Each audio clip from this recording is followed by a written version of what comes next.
아버지 하나님, 우리가 주님에 대하여 알기를 원합니다. 주님께서 어떠한 분이신지, 무엇을 사랑하시는지, 어떠한 일을 하시는지 우리가 깨닫기를 원합니다. 주님, 그것을 알아 우리 역시 주님을 닮은 존재로 살아가기를 원합니다. 주님, 말씀으로 우리를 가르치시고 우리를 깨뜨리시고 우리를 새롭게 하여 주시옵소서. 이 시간 성령께서 우리의 안내자가 되어 주시옵소서. 예수 그리스도 이름으로 기도합니다. 아멘. 주의 성령이 내게 임하셨으니 이는 가난한 자에게 복음을 전하게 하시려고 내게 기름을 부으시고 나를 보내사 마음이 상한 자를 고치고 포로된 자에게 자유를, 눈먼 자에게 다시 보게 함을 전파하며 눌린 자를 자유롭게 하고. 누가복음 4장 18절은 예수님의 사명에 대하여 이야기하고 있습니다.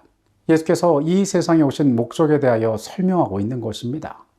예수께서는 가난한 자에게 복음을, 마음이 상한 자를 고치시고 포로된 자에게 자유를 주시며 눈먼 자에게 다시 보게 함을, 눌린 자를 자유롭게 하려고 이 땅에 오셨다라고 이야기하고 있습니다.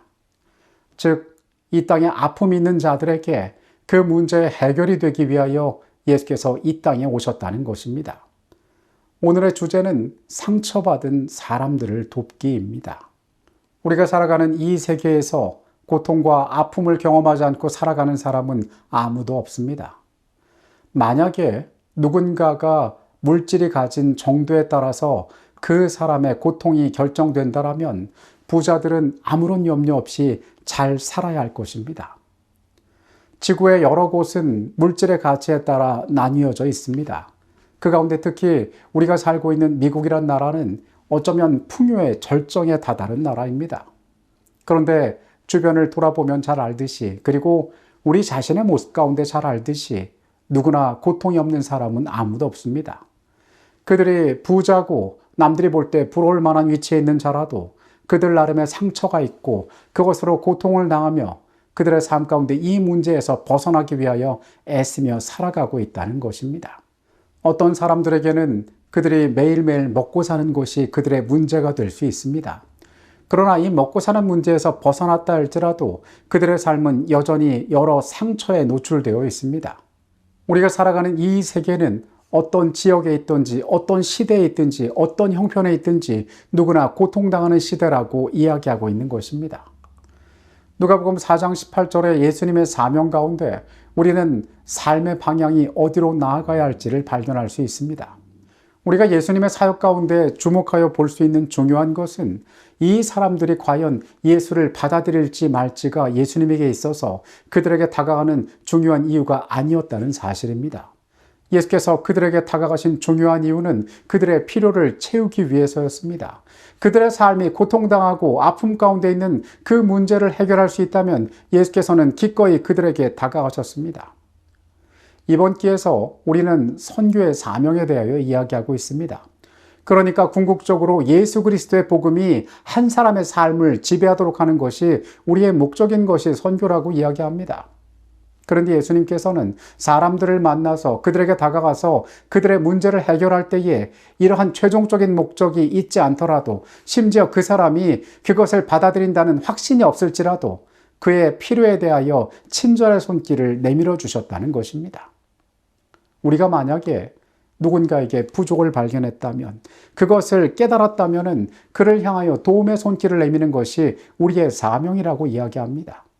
예수께서 그렇게 하셨기 때문입니다. 우리가 예수를 개인의 구주로 영접하고 그분께서 우리 안에서 예수의 일을 하도록 우리를 부르셨습니다. 그렇다면 우리도 그 방법을 따라서 그 사역에 동참해야 하는 것입니다.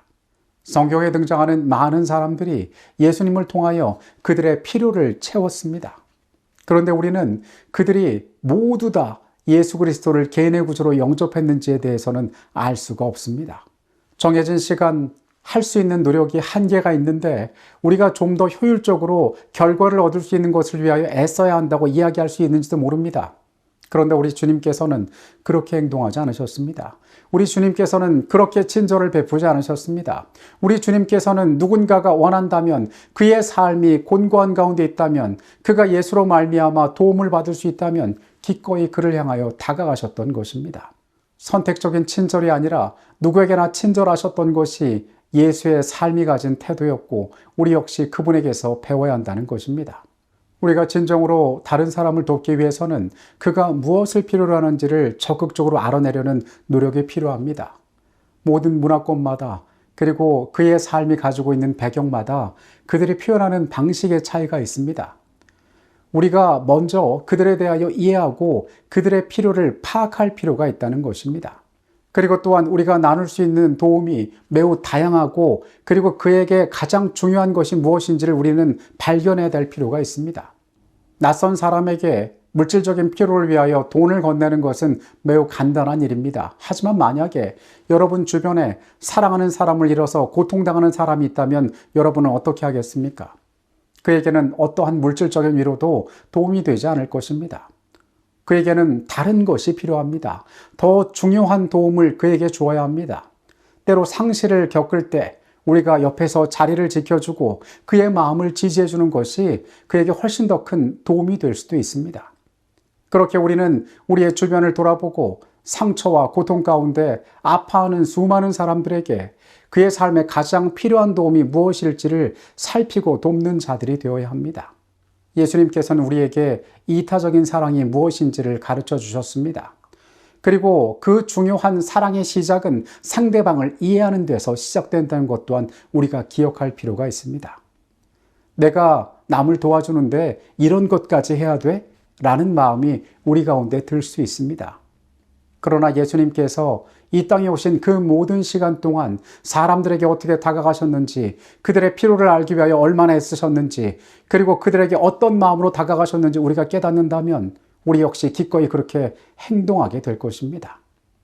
주께서는 결과를 바라보지 않으셨습니다. 그들의 필요를 바라보셨습니다. 우리 역시 사람들의 필요를 바라보고 기꺼이 그들을 섬기기 위하여 준비하는 자들이 되어야 할 필요가 있는 것입니다. 정결하고 더러움이 없는 경건은 과부와 고아를 환난 중에 돌아보고 세상에 물들지 않도록 스스로를 지키는 것이라고 정의되어 있다. 나는 이것이 고통 중에 있는 그들을 위로의 말로 단순히 동정할 뿐만 아니라 필요하다면 우리의 물질로 그들을 도와주어야 하는 것임을 보았다. 하나님께 건강을 선물로 받은 젊은 남녀들은 환난 중에 있는 과부와 고아들을 도와줌으로 큰 축복을 얻을 수 있다. 마태복음 25장에서 임금이 그 오른편에 있는 자들에게 이야기합니다. 너희는 창세로부터 너희를 위하여 예비된 나라를 상속하라. 내가 줄일 때에 너희가 먹을 것을 주었고 목마를 때에 마시게 하였고 나그네 되었을 때 영접하였고 헐벗을 때 옷을 입혔고 병들었을 때 돌보았고 옥에 갇혔을 때에 와서 보았다라고.